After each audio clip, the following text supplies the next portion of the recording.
Sacred Heart Mission. In 1982, parish priest Father Ernie Smith opened his door and shared a meal with a man who was hungry and homeless. This instigated the formation of the Sacred Heart Mission. Originally, the non-for-profit organization provided basic necessities for life, such as food, clothing, emergency relief, accommodation, and companionship to homeless and disadvantaged people in the Port Phillip area in Melbourne. Currently, Sacred Heart's missions, programs, and services provide more than just the basic necessities of life. It aims to reconnect those who are experiencing disadvantage and homelessness back into the community. It works in partnership with schools to educate children and young people about the issues including mental illness that surround homelessness. This is done through Sacred Heart's school presentation program and by taking small groups on a tour of their services. How the agency seeks to address issues of social justice. Sacred Heart's values challenge the unjust social and economic structures that cause disadvantage and homelessness. Their mission is to build people's capacity to participate more fully in community life by addressing the underlying causes of deep, persistent disadvantage and social exclusion. Ways in doing so are by providing food, clothing, accommodation and housing, healthcare and specialized services, listening and understanding to the needs of the people, and responding in a holistic and respectful way so that they can gain control of their lives, providing innovative, evidence-based services and ensuring they're accessible, engaging with researchers, philosophers, business, government, and a broader community to contribute their time, expertise, and resource while cooperating in partnership in the spirit of common good and social justice for the better of the community. There are also a number of programs such as the Journey to Social Inclusion Project or J2SI program. This delivered a skills building program that teaches participants appropriate life skills in order to reconnect them with the mainstream community and create social networks. Intensive and individually tailored support for the homeless and those experiencing homelessness. Rapid access to permanent housing. Therapeutic services to address the cause and consequence of long-term homelessness. Sacred Heart provides a number of community engagement hubs such as the dining hall, resource room, and women's house. The dining hall or meals program is where nutritious breakfasts and lunches are served 365 days a year. The dining hall provides a community feel, giving people the chance to socialize and reconnect, while developing a sense of belonging. This is also an opportunity for support workers to recommend and connect people with other mission services. The resource room is where the majority of the people first come to seek support and advice during crisis. The resource room provides information and assistance with a range of issues including housing and accommodation, physical and mental health, support and referral, emergency financial assistance, and also provides access to laundry facilities and showers. Women's House is a case management program where women from diverse cultures and backgrounds who are homeless or at risk of becoming homeless can access a safe and supportive environment. These women may be in a crisis or housing difficulties due to a range of experiences including family violence, poverty, sexual violence, physical and mental abuse, and drug and alcohol abuse. Women's House provides a nutritious lunch, shower, and laundry facilities, and it operates health and well-being activities on a regular basis. Referral procedures to the agency. The majority of the referrals to the missions and other services provided by the mission. Referral procedures to the agency. The majority of referrals to other mission services are from the resource room, dining hall, and meals program, or women's house. Once they are referred, they are connected with the appropriate mission service. Services provided by the agency. It's a hands-on clinic, and the clinic provides services and therapies including massage, physiotherapy, chiropractic, and acupuncture. Podiatry, optometry, and reflexology, dental checks, hairdressing, and counselling.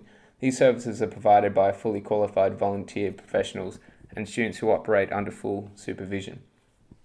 There is also individualised plan support with a focus on maintaining a connection with the community. Its aim is to provide a holistic approach to well-being for people experiencing poverty. Areas covered are physical, spiritual, and mental health issues and coping with everyday life. Sacred Heart Mission helps to build self-esteem, social skills, and a sense of belonging through community participation and well-being activities.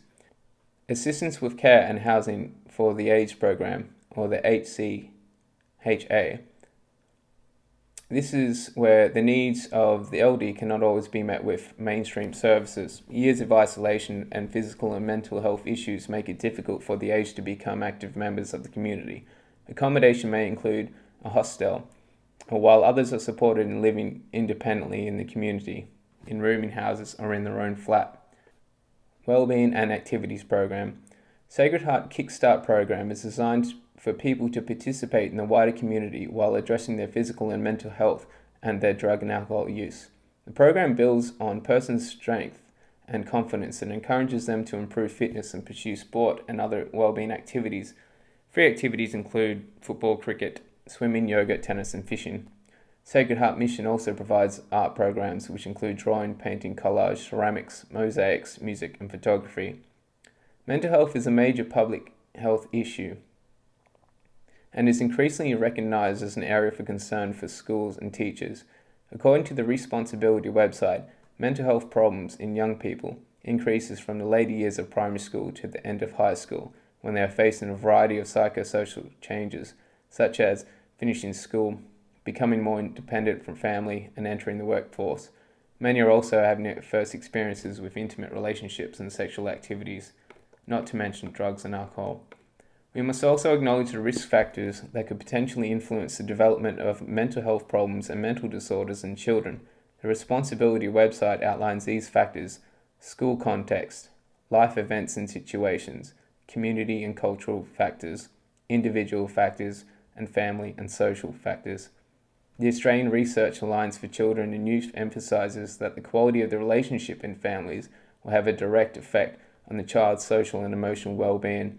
Children who have healthy relationships with families and peers develop strong social skills, resilience, and self-esteem. There is a growing importance for family involvement in their child's education. The Department of Education and Training states that family learning is one of the most accurate predictors of a child's success in school and beyond. However, just as families and peers can have a positive influence in children, they can also have a negative effect. Children are most likely to be neglected or physically and mentally abused by parents or other caregivers. The Australian Institute of Family Studies acknowledges this, and also, although that there is a general view that children are mainly sexually abused by strangers, the reality is the majority of child sex abuse is committed by a family member or family friend. It is a duty of carers for teachers to support and protect children and young people whom they are professionally involved. If a teacher has formed a reasonable belief that a child or young person is at risk of harm, they are ethically bound to take action and protect the safety and well-being of that person. Having considered the previous information, I will now investigate my avatar. The avatar I selected I named Jean. Jean is from Afghanistan with a refugee background and has spent the last 3 years in Australia. She speaks poor English and does not speak English at home.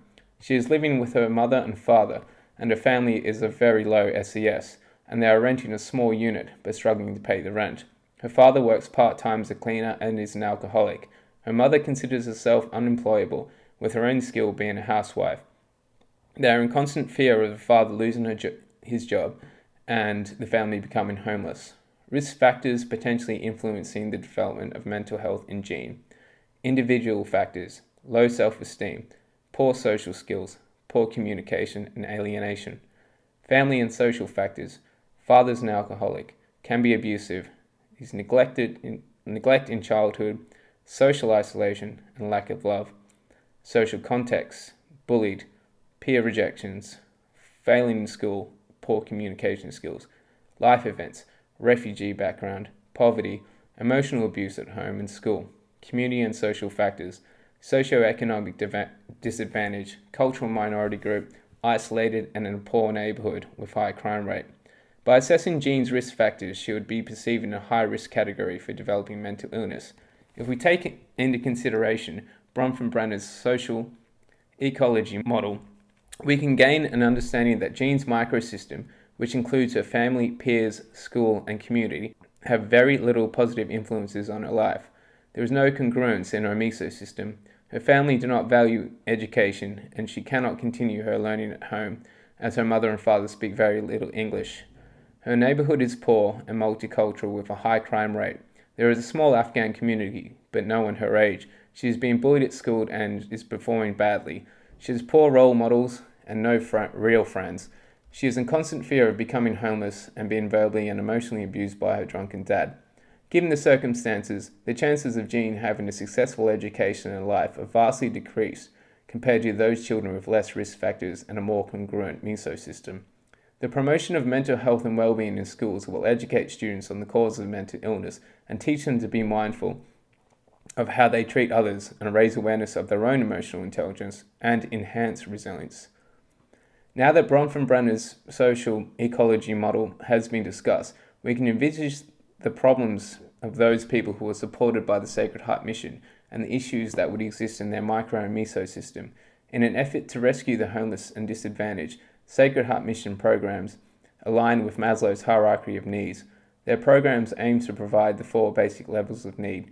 These are the biological, food and water, safety, accommodation, social needs, understanding, empathy and communication with others, esteem needs, self-respect, dignity, and a sense of accomplishment through their sports and arts programs. And finally, when they have reached all these levels, Sacred Heart aims to reconnect them as participators of the community.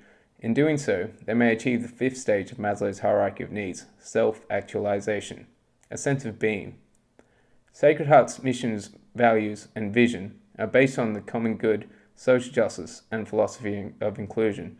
For the good of the disadvantaged, homeless in the community, they're providing opportunities and services for those who have been unfairly treated to be integrated into society.